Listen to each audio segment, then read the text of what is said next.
Olkaa hyvä.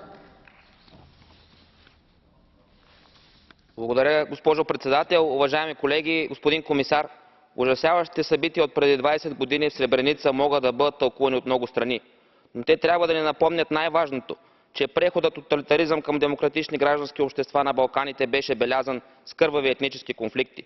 На този фон моята страна Република България съумя да осъществи безкръвен преход, известен у нас и като български етнически модел. Един от най-ярките жалони на нашия път за членство в НАТО и Европейския съюз.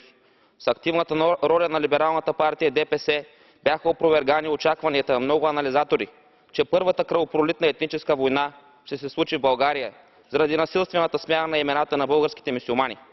20 години след събитията в Сребреница и трагедията на босненските мюсюлмани става ясно колко труден и болезнен път извървяха Балканите.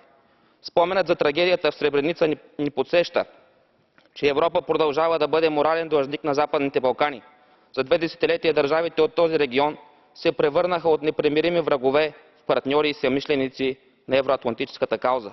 Те имат право да живеят в един истински европейски мултикултурен съюз.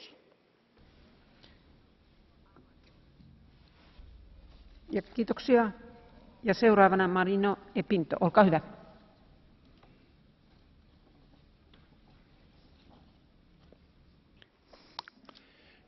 Senhora Presidente, caros colegas, perante a dimensão da tragédia de Srebrenica